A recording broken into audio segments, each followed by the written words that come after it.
everybody, and welcome here to a Kerfuffle interview showcase with Mr. Richard Murray of Eurolink and Veco. How are you, sir? Yeah, I'm good, Simon. How are you doing? I'm good. I'm good. We're here. I don't know what day this goes out, but we're here on a Friday, so we're going to keep things tight, aren't we? You've promised me that. Nobody keeps me from my Friday night curry as most important. But I'm quite keen to talk to you first of all, as ever. I've got to doff the cap, as it were. Esther's the other day, you proudly walked away with yet another gong. You got the supplier for CRM for the second year running. Am I right in thinking? Yeah, that's right. We got the CRM software supplier of the year. Yeah, from the Esther's second year. We were really pleased. And as you know, it's all about reviews. It's a review-based. It's all about the clients, isn't it? All about your clients, and everyone's saying it. So as they always, Simon and Sarah always say, it's one of the most tightly validated awards and voting systems out there. So it's a real plaudit to win there, isn't it? It's certainly the one that we've kind of bought into over the last few years in terms of for exactly that reason. And then I would say we offer sort of industry-leading service, and we get lots of accolades about it, but we're not that good at shouting about it. So that was a great platform to say, well, actually, if you think we're good, well, can you go on this platform and let people know? So yeah, it's worked well for us. If you need something shouting about, I've got a man who can do that. So that's what I'm here for. So over the course of the next few minutes, we're going to find out for this. Look, being really honest, obviously, when we were jousting in the past, obviously, before I saw the light and said, I was going to become agnostic of all of these things. I was going to become Proptex Yoda and not pick and choose.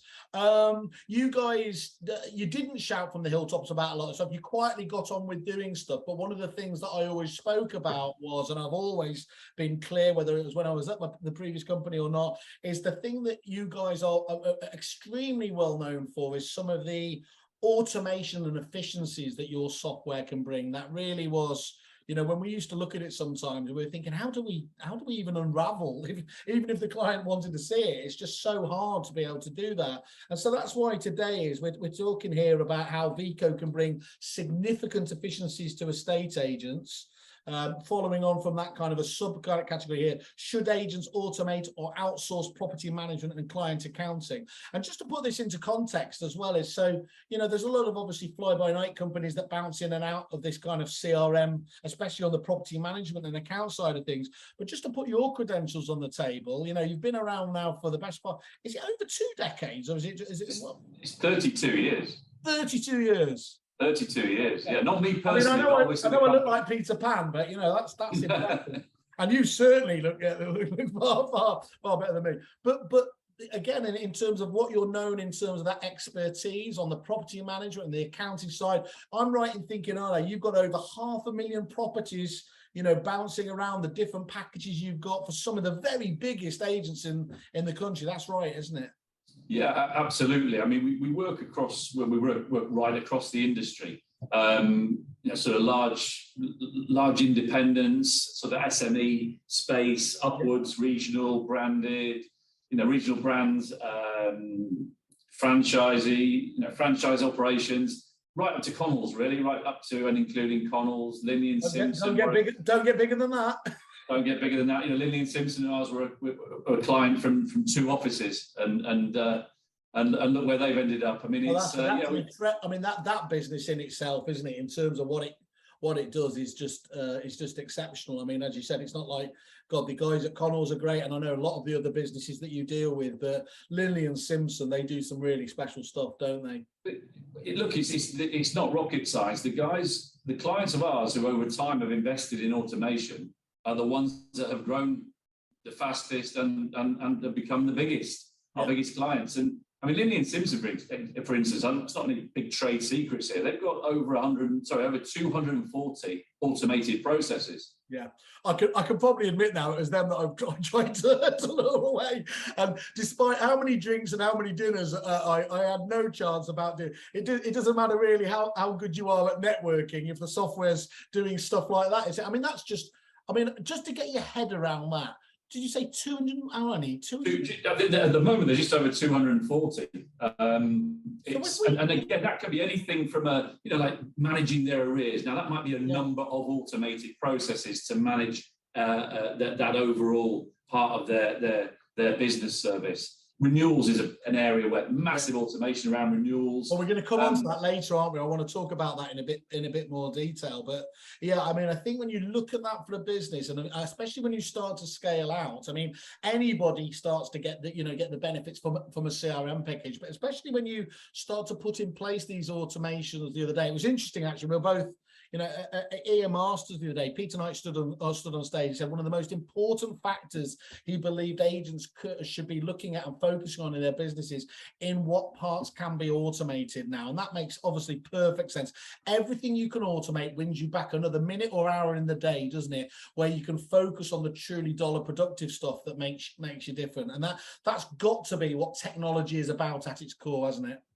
Well, giving people time back in a people business that you and I have always advocated. It's a people business. No matter what tech we produce, it will always be a people business, in my opinion. Yeah. And our job, therefore, is to give them that time back, to continue to build the relationships, to make sure that they're doing, as you say, the important stuff, the deal making. Yeah, and how refreshing that is, by the way, to hear a techie, though, talking about that it is a people person, rather than sitting in our ivory towers and saying, the tech's going to do all this, you're not going to. That understanding, come again from those 32 years of being in the business, is where actually, the best businesses, they understand that balance and get it right. Well, we've been automating for about 20 years within that period, and we didn't see it as such a complex delivery, really, and it turns out it is. We just didn't realize what we'd created. And the difference with us is we bespoke it out, so we know that our clients all do the same thing slightly differently. Yeah. And that's where that's where it makes it difficult, and that's where your individual approach, rather than treating everyone as a homogenized client, though, as some prop tech businesses sometimes do, that ability to say, well, look, that business is very different to that business, and that's the nicheness of it comes out in terms of we have to have a product that, yes, does the basics at a basic level, but also then has the ability to be configured to match the way that the agent works, rather than them having to change it the other way around. Absolutely. Well, you look back when we both had our demo boots on, and you're walking into demos, and you're trying to, we're not going to walk into a demo and tell these guys how to run their business.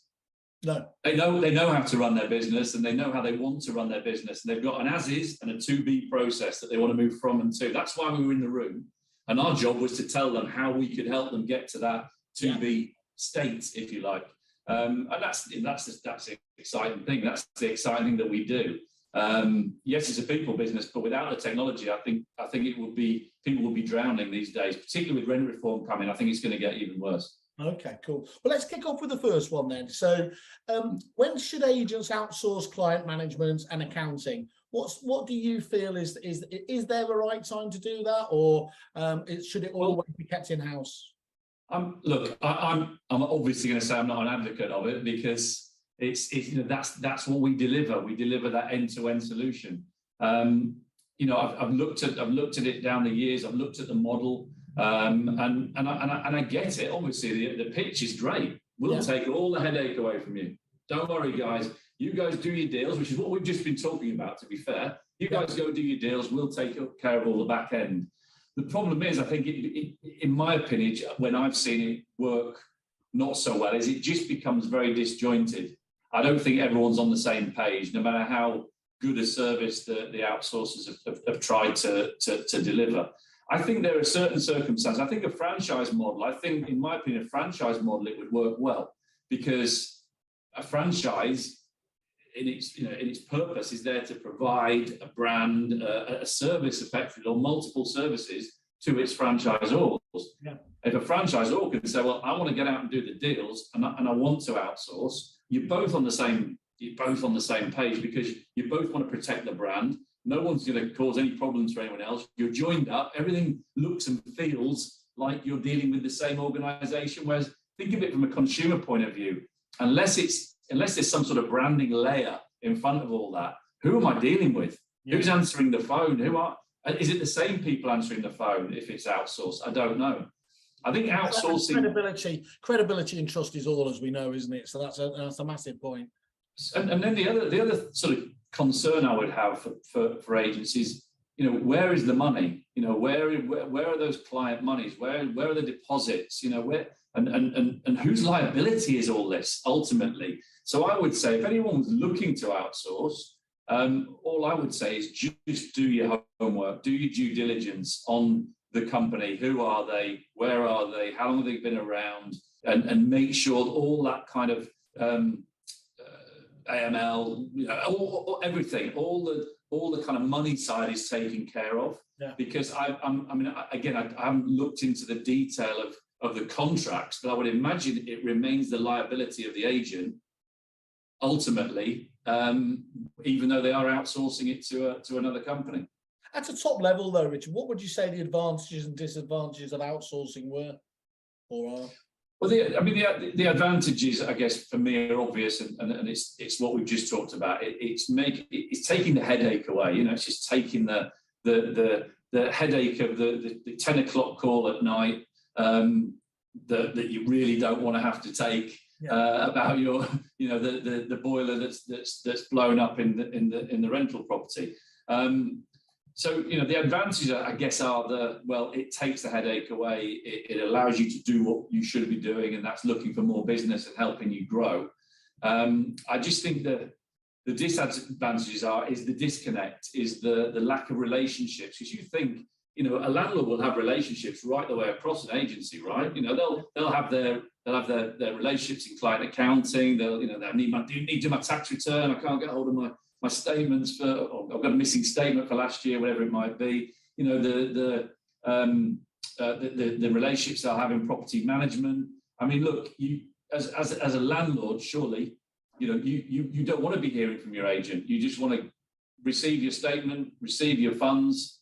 That's it. Good renewals. Keep your voids low. That's what it's all about, right? But when you need them, I think you do need that relationship. And I think those relationships span across the business rather than just the front end relationship or the CRM relationship. Couldn't agree more. And I mean, there's that phrase where you can build up capital, can't you? Where you got kind of stuff in the bank in terms of building that relationship, or when anything kind of hits the fan, having had being able to talk to them before and built up that empathy with them, can only pay off, can't it?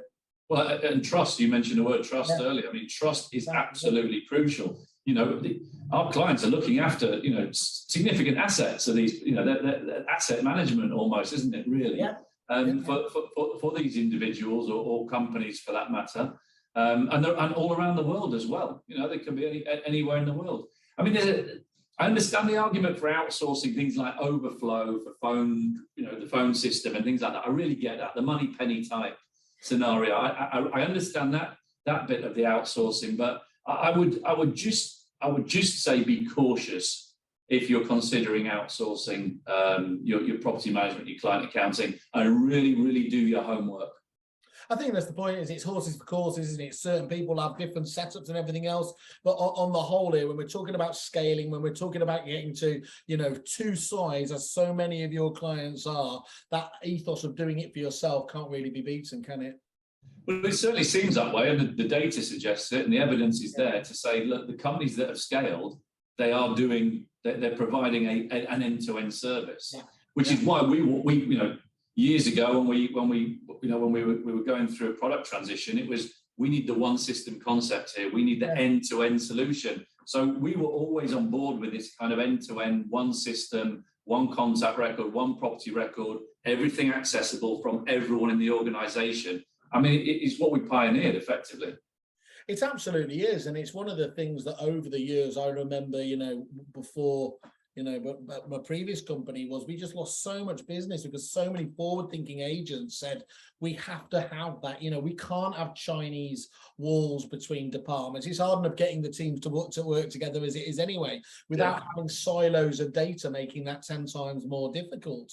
and anything else like that. And I think one of the other angles is, look, I'm a massive fan of outsourcing. I see where outsourcing can work, but there's no argument as well. Is if so many people are on an outsourced solution, how do you differentiate yourself?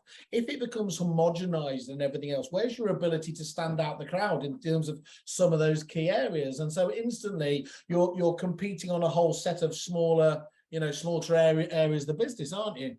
Yeah, it becomes a generic service rather than that. And again, as we were talking about automation at the start of this call, it's everyone does the same thing in this, but they all have their own take on it. And our service does this in this way, and that's what they feel is the better delivery of whatever it might be, renewals or whatever we're talking about. But I just that's the bit that would concern me, is like, well, we offer the same thing as everyone else. That doesn't work for me. Okay. If I'm pitching business. Yeah, well, look, it's Halloween next week. I think when this is going out, probably it will have already passed. Let's talk about the horror story from within the industry itself. I mean, we're talking about here about actually, half decent companies, and some of the disadvantages and advantages, looking at it really plainly. But sometimes when it goes wrong, it can go dramatically wrong, can't it? And I'm not looking at the rights wrong of the individual part of it, but I mean, what can agents themselves and the industry as a whole take from what happened to ARPM? And I think it's worth it. Do you want to just, explain to people, if they don't know, what APR did? And obviously, just so people do know, they went out of business and a lot of agents were left really high and dry, weren't they, at that point when it happened? Yeah, I mean, that was, I guess that's the disaster scenario. I can't remember the type of liquidation it was. I think a members voluntary liquidation, something along those lines, which at least gave everyone a chance. Yeah. But the problem is, and however good those intentions were, when that happens in a business, you've got to wait for someone, an auditor, to come in. Yes. They've got to get to grips with what's there, what isn't there. Well, hang on a minute, we've got to pay our landlords in 11 days' time.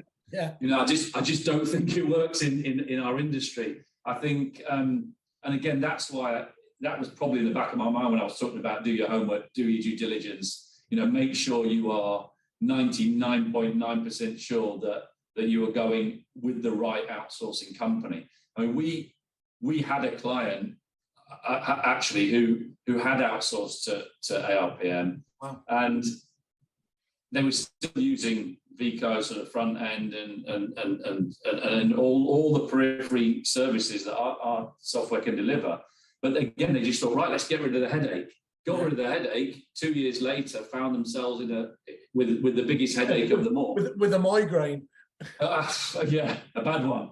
Yeah. A 2-dayer. It was awful. And they came to us, and the only solution we had for them was to basically, because they're an existing client, say, right, we are going to put a team on this. And it was a lot of out of hours, and it was Elena and her team here. They just blitzed it. I mean, it was 2 weeks of hell for everybody on both sides, of course, because you can't implement a software that quickly with everything going on in the business on top of it. So we did a bit of a miracle, to be honest, on both sides, not just talking about our side, on both sides. And it was an amazing turnaround, to be honest. And thankfully they were one of the first out of it, because no one could get hold of their data. Yeah. No one could get hold of information, reports, output, because there was all this legal stuff going on. And I just think that would be the thing that would concern me the most about outsourcing. I think just so we put this into context, almost everyone who's watching this will have been through probably one CRM or estate agency software, property management project in their day. Everyone will probably at that point start getting a twitch or wince, because even when they've done right, when you're moving the foundations of something, that is a bloody difficult job. And so whilst 2 weeks might not sound like, it's not like changing a phone in 15 minutes there. That's because you know what, you're doing a whole lot more than that. These are interconnected systems, and everything else there. So 2 weeks, when you compare that, normally a project, you'd like to have at least 2 to 3 months, wouldn't you? What ordinarily would be my guess to do. Definitely. You know, looking at data conversion, doing it there. So I've been in those scenarios before where, you know, and it really is working out of hours. So is it Elena from your side, you say? Yeah, I mean, she was outstanding. She is outstanding, and just that particular project, and obviously the support of her team and everyone here. And again, it's look. Sometimes you've got to put the shift in, right? I mean, they've been a client for 15 years. You know, you don't just say, well, hold on, you guys decided to outsource. That's not, you don't want to be that guy, do you? We did tell you. No, you don't. No, that's not the time for I told you so, is it? Much as you know. No, that's the time for tell us what you need us to do. And it was one of those. That's what we said before. That's where the difference between, you know, you're sat there in the wonderful boardroom now, and there'll be lots of boardrooms like that where the client comes first or our team comes first, and actually when as it hits the fan as it did there, it doesn't actually, you know, it doesn't come true, does it? That tells the difference between a company that's actually really going the extra yard for it. And I think, you know, massively, you know, it needs to be applauded, that kind of thing, because, you know, you're not just, you know, you're not raising a ticket, are you, on some online help desk in there and waiting, you know, patiently for it to come back or everything else. This is where phone calls are burning off the hook. You're as you said, hand in glove, you're working with their team, because it won't happen without that there. But there's going to be a lot of residual loyalty there from both sides now, isn't there? Well, absolutely. And again, look, I'm sure you'd like to think any company would do the same, given the sort of length of relationship. I think you might be overplaying what most people in this industry do or would be able to do, to be honest. But anyway, that's why we like the Estes thing. You know, it's just like let other people. If we're not good at, if we're a bit shy, if you like, of shouting about ourselves, then we'll let other people do it. That's kind of always worked for me. Yeah. Well, I'll tell you a story. I mean, one of the things that I was actually, funny enough, it was at another bash. But, I was talking to one of your clients, and they were talking about the fact, you know, that they, you know, they're real people, that we can talk to them. That was the thing that they really got out of you. But I was doing, unusually for me, I was doing a bit of work myself. And I was doing one of our kind of supplier MOTs, our consultancy sessions, and I was sat on board with an agent, and I was telling them, and I was quite proud of myself, that one of the things we see, you know, we have 1,500 dashboards that agents have built up with their suppliers, and one of the things we work on is having a kind of early warning system for people if those net promoter scores suddenly fall off the side of a cliff, because ordinarily it's a pretty good warning that either there's been a price increase, which you can check straight away, or something else is happening. And one of the things that, and they actually said to me, is that it's interesting you mentioned that, because we were an ARPM client, and this is a single office agent that's only been going just under 2 years, and they ostensibly had to write off £20,000 because they just needed to make it right for the landlords. You think about that in terms of, you know, a lot of their clients did the same. A lot of their clients did the same. You only have to Google it to see the whole horror stories of what people would just to pacify people. And I think it was less pacifying people, Simon. It's probably in their terms and conditions. You know, you've got to pay your, and most, obviously every agent's T's and C's will have a certain amount of days where you pay your landlord after you've received the rent. Absolutely. Well, you can't wait, as I said, you can't wait for a liquidator to spend 2 months trying to figure out whose client is whose. If your landlord's going to be cool with that. Exactly. So that doesn't work at all. So just taking it a little bit further, what do you think the implications have been of that, essentially, that liquidation there? I mean, are people just, you know, that they're going to be, I suppose at the beginning, they're just going to be running shy from any thought of outsourcing, aren't they? As much as that might be an overreaction. What do you think those implications are, though? But it's interesting you said it was a startup that you were talking to. You know, we had the opposite. It was like a long-established agency. So again, people have obviously done it for different reasons. I really get the startup reason, because then you've got to be laser focused when you're in a startup to make sure that you're getting to a position as soon as possible where you're actually turning a profit, which can be some time. I guess I would just say that I've not been close enough to it, to be fair, to comment on the outcomes of the liquidation process, but you know, let's face it, there won't have been 100% of the monies there, would there? Let's take an educated guess at that. And I'm not casting any aspersions on anyone or I think any. that's an obvious. No, I think it's an obvious process, point, but yeah. I wouldn't, I would have thought if it got into that sort of trouble. And there was a question, interestingly, at the time about, now it pops into my head about, they weren't charging enough. That's interesting. You're not charging enough to make it work. And that was one of the key reasons why it got into trouble. I mean, that's frustrating. I mean, that's just a classic get what you pay for, right? Well, if they discounted or you push them into a discounted situation, ultimately that has backfired on everybody. Yeah, that race to the bottom sometimes has consequences, unfortunately, as we're seeing in this case, isn't it? Absolutely. I mean, look, no, there's sadly a lot of redundancies happening in the industry at the moment. We've often talked about it, one-to-one down the years when we were on opposite sides, for example. And it's like, you've got to hold your price, because we've got to have a successful business model. If we can only deliver good software if we have a successful business model, and that's not about charging the right move type 72% margins, nowhere near. But you've got to be able to make a reasonable margin in order to keep going, keep developing, start from scratch every X amount of years. And I think that's that's something that we all need to be mindful of, because a race to the bottom in any scenario, we've seen what happens, right? Look at the onliners. I mean, it just, that's another example. That's famously the biggest one of all. They had to put their prices up, was it 20% or whatever else there, and still in a tight place and everything else. And look, that's as ever, it's the first wave. It's like the first wave of technology. It'll bounce back and come back in some format. But what is almost certain is it won't come back at that price point. It can't.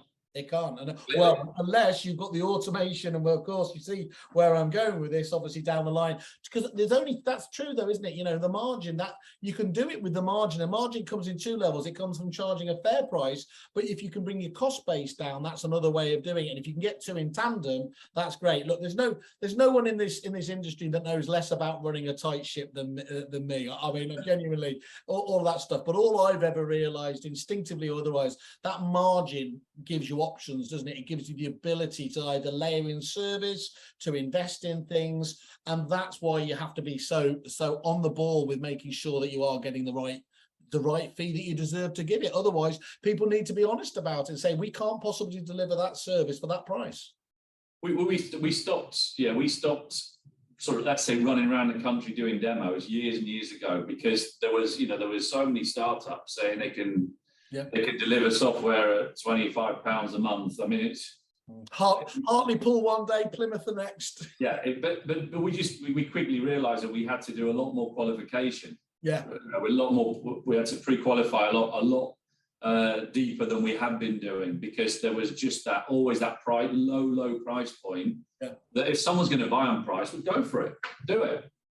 We'll see you in a year's time, because we'll probably be having. Come on, we said we weren't going to say I told you so. Let's keep it. Well, we did, yeah, but we generally did. We generally were having that conversation, and hopefully we were modest enough not to say we told them so. We just say, look, that's why we were pitching what we were pitching at the time. That's why we were talking about investing in not only the platform but the training. Invest in training, and where the people say it's free, or as I would say, included. Yeah. Or invest in it, because the more, as I said, we did some stats recently where just anonymously we just looked at sort of 5 clients and looked at the ones who had invested the most over the years.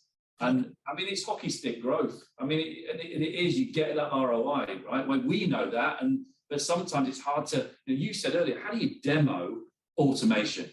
How do you sit there? You can't. Yeah. You can talk about it, but then the investment gets in the way almost. So we started to build our tiered pricing, because we knew that the investment was blocking the decision, and we wanted to unblock that. And now we've got floods of it now. We had a flood of clients over the last 2 to 3 years since we put those tiers in place. are now automating so many things. Okay, we're going to talk about that. So we've spoken about, some of the reasons for and against, and obviously, the risks of this. Let's focus on some of the real positives here. As I said, some of the real strengths here. We asked you to look at the just five of the top areas, on the top repetitive business processes, which when automated can bring, significant efficiencies to an agency, and of course that most important margin hopefully at the end of it. So if we just kick off, first of all, rent arrears is one of the key areas, isn't it? Do you want to just give us an outline of, in terms of on each of these, how you're able to help out over at Veco? Yeah, absolutely. I mean, again, not to be too repetitive, but each of our clients does the same thing slightly differently, and arrears is a great example of that. So I'll take an example of a client who came to us years ago and said, right, this is how we want to do arrears. At 1 minute past midnight, we want to know who's in arrears. And at 9 a.m. the next morning, we want to be contacting them to say, what's happened? Something might have gone wrong here. Very polite message. And we want to text message them. We said, yeah, that's fine. So we can set up an automated process, midnight +1, who's gone into arrears, 15 tenants, 150 tenants, 5,000 tenants, whatever it is, all get a text message, 9 a.m. the next morning, very polite. We noticed that your rent wasn't paid on time as usual yesterday. Please, can you correct this ASAP, link to the payment gateway, whatever it might be. But then where we come at the problem is, well, what if you haven't got a mobile number for them? And I know that's this day and age, but what if you haven't got a mobile number for them on your CRM system? Okay, we'll email them. Great. What if you haven't got their contact details? Or what if it to death? To a point where it's like, okay, we haven't sent the text message, we haven't sent the email, there's a report of the 3 outstanding tenants in arrears, that goes to our admin team. That could be a flow chart that just goes as long as your arm, can't it? It can do, and that's why we'll see, particularly larger clients, they might have 20 to 30 processes running on arrears, because obviously there's lots of stages right the way through to a potential eviction, I guess. But it's a case of what ifing the scenario right the way through, and we talk about speccing things out really well, because if you can spec a problem out really well and really challenge the problem and challenge the solution, more importantly, you can end up with, as I said, 15, 20 automated processes across your business that, instead of having someone within your admin team who's spending 3/4 of their day chasing arrears, well, they might need to spend 15 minutes of their day chasing the 3 people who you don't have the contact details. And then, sorry, Richard, I mean, just on that there, that's, it's really important point, because on the face of it, it's like you're saving just a few minutes. But when you max that out by, with all of these efficiencies, one of the things that often gets missed is a few minutes here, a few minutes there, doesn't sound like much. But when you average that out across most businesses against the number of properties they manage, or against the number of people within the office, or whatever the payments are, whatever that metric is, that's where you can really end up with some gold dust, can't you? And literally, you're almost on the front foot against your competitor from before the office door opens, because a lot of it's been done whilst they're still ploughing through so many of these administrative processes. Well, I think, like I say, it's the key reason I think that the clients that have invested with us have scaled up, because they have done exactly what you're saying. Yeah. The other thing is, forget the top line, which is obviously very important. It gives them more time to do their job, get the deals in. But you're building a more profitable business.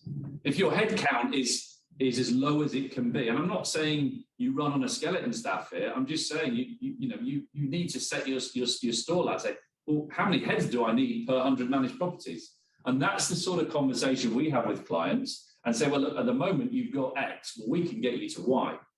And then if they say, no, you can't, it's impossible because we do this. And then you start to, over time, it becomes a real sort of consultative piece to say, well, this is what we've got. This is what we do over here. This is what we do over there. And let's talk to you about how we can streamline all that.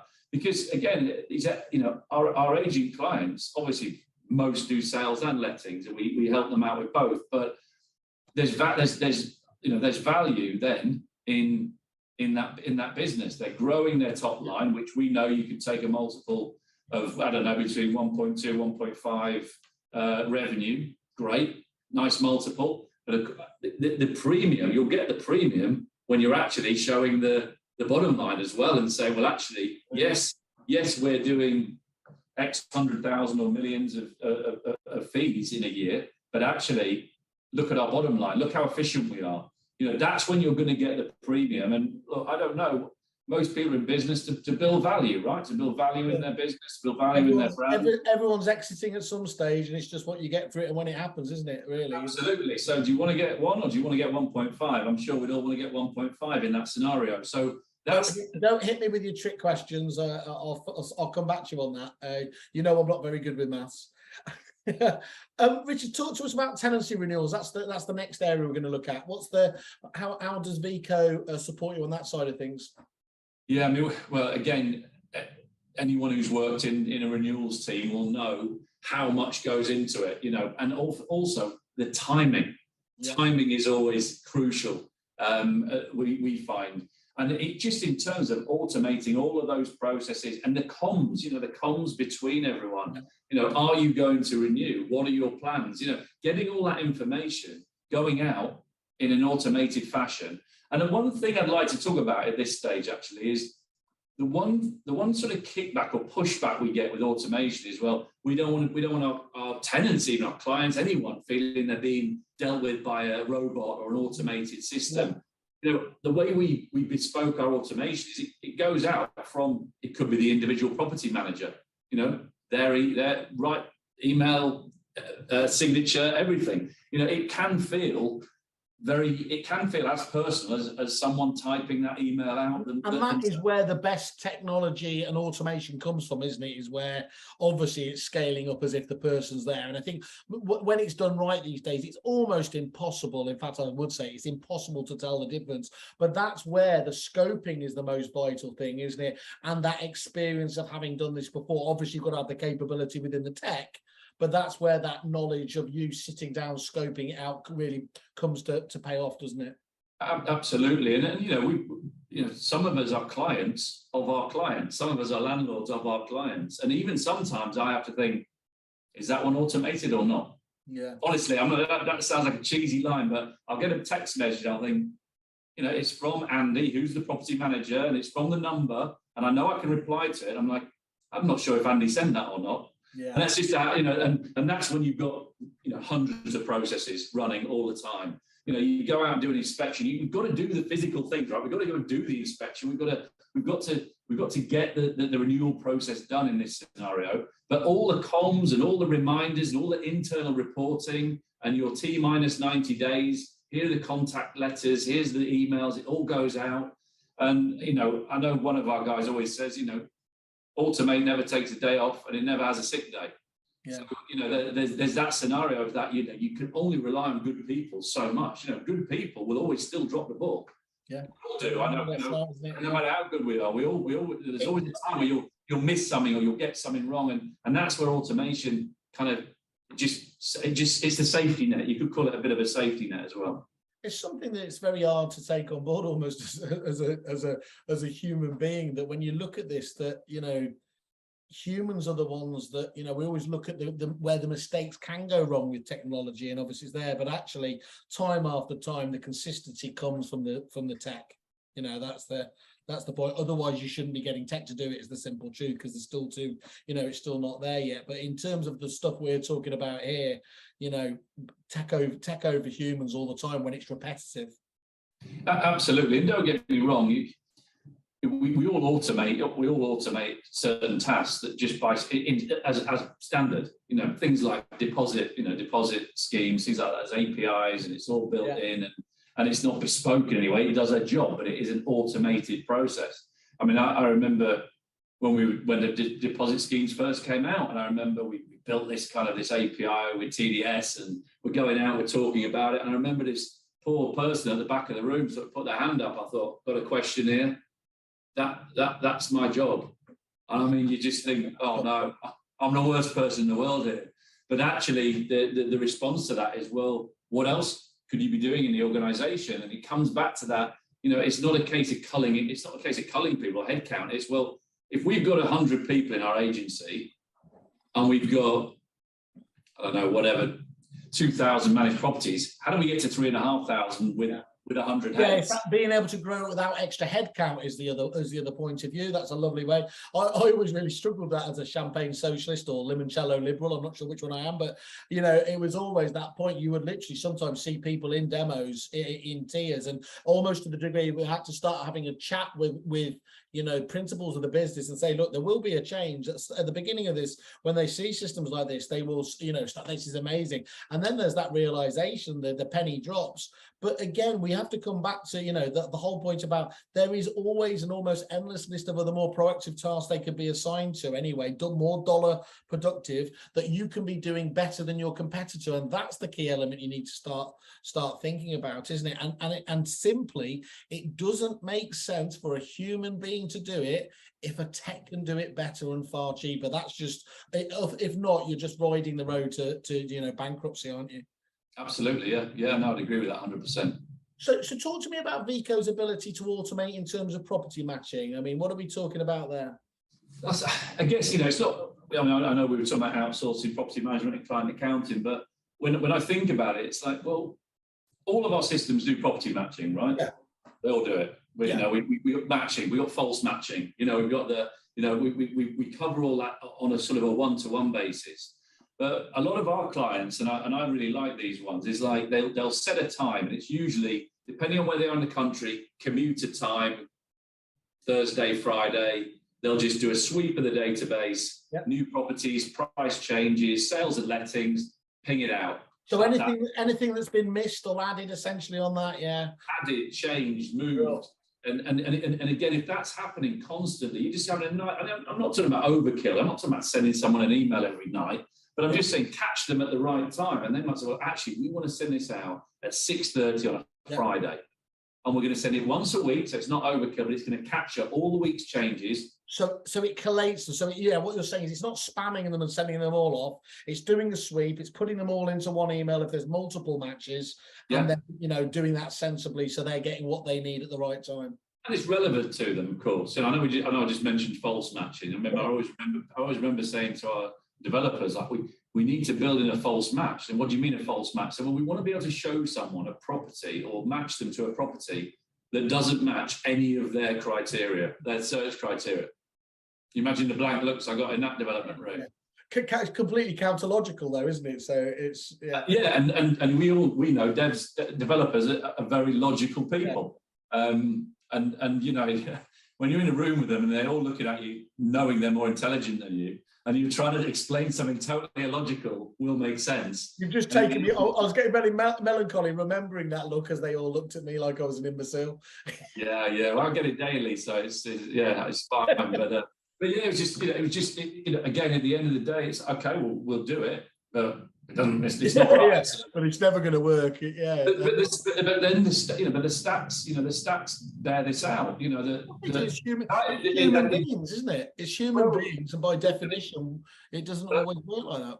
But I think there's a stat. I think it's 61% of inquiries don't result in buying that or renting that particular property. And that's where I have the issue with the onliners, for example, where it's all being outsourced to a viewer who is outsourced. You're just never capturing that golden opportunity to say, actually, I know exactly the property this person will want. And that comes back to the people bit and the kind of the intuitive. I know that Mr. and Mrs. Brown are going to love this property, but they don't know it yet. And that's the badge of honor, right? If you can sell someone, you can sell or let a property that's outside of someone's criteria. And that's why I think that weekly sweep with the matching is great, because it's like a news alert, it's a property alert.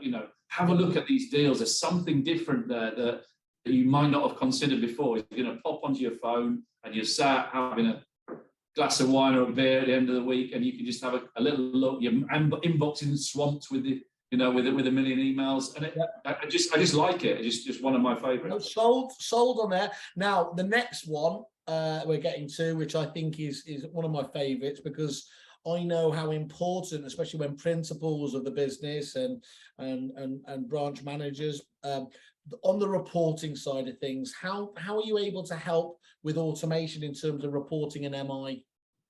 Well, it's probably one of the biggest attributes, I would say, because you're not then relying on someone going into the system, which you can do, of course, and you can generate the report or the power grid or the, you know, the management report or that week's stats, and it just serves up the information. It serves up the report in a format that you want, and it goes to the group of people you want it to go to on the third Wednesday of the month at 8:30 a.m. or it's the Monday morning meetings. You know, you don't want to be rushing into the office on a Monday morning, or as we used to do, or sat on your device and having to sort of grab data from here, there, and everywhere, ready for a meeting. It just should serve it up for you.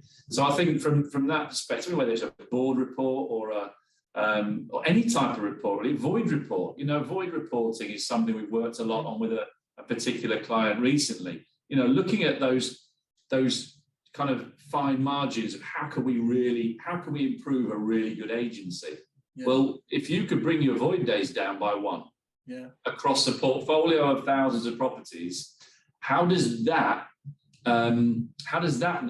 the result in fees? Because we know what the rental is, we know what the price, you know, we know what almost that forecasting element there of what you can, you know, changing that, what will, you know, if this then that kind of reporting. Yeah, and the power of one and all that sort of stuff, that kind of Vern Hamish type approach, you know, and it's not us driving the entrepreneurship, it's the entrepreneurs driving us to say, well, how can I make my business better? Well, voids, have a look at it. And of course, then you can talk to other clients about that. It's not like trade secrets, it's just actually, if we were all that bit quicker, that bit slicker, if we can automate this, automate that, and drop our void days down by 1 or 2 or 3, then what's the impact on our fees? Yeah. And again, we go back to what's the multiple on that fee. You think every pound is maybe growing my asset by £1.50. It's you know, again, it's a powerful proposition. We think. Does it work just on a kind of individualistic basis? So is it just sending? It's having the power to send a single report? Can it be multiple reports? Can it be a pack of reports essentially? Yeah, definitely. It can collate packs of reports and that's really powerful.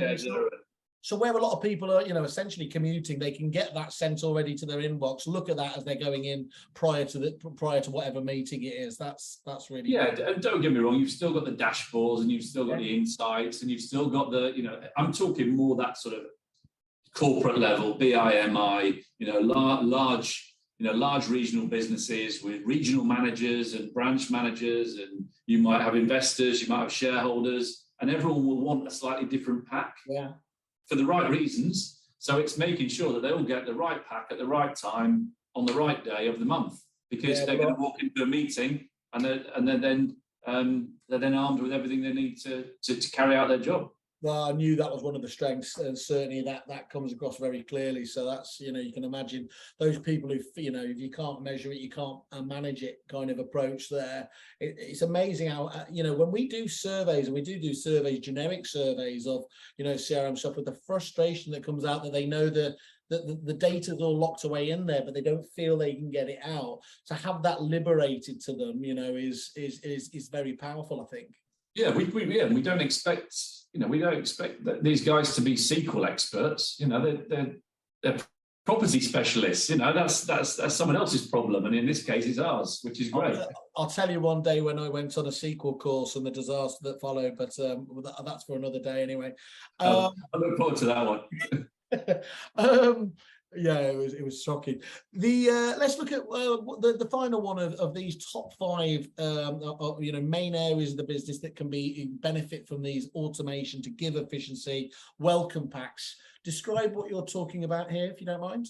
It's for me, it's that again, you talked about a collation of information. Might be an EPC, might be you know, where your deposits, your deposit information. It's something that a lot of our clients have previously done manually, and we just it's not. I wouldn't say. I mean, I put it in my top 5 because I was quickly prepping for this meeting a couple of weeks ago, and I was asked a question, and there were just the 5 that came to me. And this is one of it could be anything that's you can think of that would be like a welcome pack. But if a tenant's moving in, you've done a lot of work to get that to that stage, right? You've handed over those keys. If the last thing you do is forget to send a welcome pack, or you forget to send some information, it would be a real shame, because we know how hard someone will have worked to get that, to get that move in over the line. And I just think it's one that you think, okay, it's possibly something that can slip or not be done. And really, do we want to leave that to an administrator to say, well, oh, don't forget to send the pack out, or maybe it's on a task, on a workflow. I just think things like that, when the work's been done, someone's gone out and done the work, done the check in the inventory, the EPC, they've done all the work. We've done all the work. So why are you then going to go and then package it all together? So welcome packs is just something I like. I like to talk about. And what I like about this is this is like, top influencer list. This is all about preference, but you see it across a client base here. What I'm going to encourage people to do is, and we haven't spoke about this, so I hope this is okay, but please write in, if you can drop me a line at simon@kerfuffle.com, and just give us your 5, what would, if you could ask Richard, and we'll obviously pass these on to Richard, which are the areas of the business that you would like to understand can be automated or anything else? And we'll obviously pass those on to you, Richard, if it's okay, and you give your overview as to what's possible, what you're able to do currently for clients, and what might be possible, because there are so many agents out there at the moment that are looking at these areas, but I think sometimes they need to just understand what is possible and what isn't. Yeah, happily do that. Yeah, we'd happily do that. And what I would say is then just think of it as a repetitive business process. Think of any repetitive business process in your business, and all we need is a trigger. And a trigger could be a time, a day, a change of field, anything. As long as there's a trigger, we can automate that repetitive business. To a degree, almost let you guys worry about that in the scoping for now. Just figure out, which of the bits there you think, oh God, if only we could get some help there, would be a great starting point. That's brilliant. I think one of the things that I love is, if we look at this from looking at the realities of the industry again, you've still got a huge amount of people that are out there on, older packages, like the likes of the CFP, which, let's be honest, great package in its day and everything else, but the idea that you could get this level of automation and everything behind it there. So one of the challenges of a business, because so many, people, property managers, accountants have used these packages, they're almost indoctrinated into using it, aren't they? So the thought of changing is like, oh, I don't want to even go there. But what we're talking about today is one of those reasons, is genuinely the opportunity cost, why managers and principals of business have to be brave and have to look at, looking at what potentially what might be a short-term disruption. As we said, it's never an easy job, but the most important thing is to not overstate how big a job is, because when you've got somebody who is holding your hand, it can be done very efficiently, can't it? Especially when you have longer than 2 weeks to do it as well. Yeah, it can be, but it's never easy. I would always say, don't think of it as a monetary investment. Think of it as a time investment. Figure out how much time you can commit to it. Yeah. Think about what time of year suits you. I think that's a biggie as well. Yes, it absolutely is. If you look at your data, your data should be able to tell you when you're less busy. And then plan it way ahead, plan it a year ahead. And I think that for me was just the advice I was going to give. I know that a lot of people come in and say, well, obviously, you always got booked out for December, well in advance. There is the amount of breaks that you get in there, and it's so quiet. Sometimes that can be a little bit of a false, in terms of being the perfect honeymoon period. So what I would always be looking at is, look, given that you've got time to do it, is look at the calendar for the year ahead and place some, look at staff holidays. Obviously talk to you guys first and get a feel for what works in terms of your diary and plan it together. And the crucial thing is avoiding no rush, isn't it? Absolutely, yeah, absolutely. And don't think there's a magical fairy dust approach to this.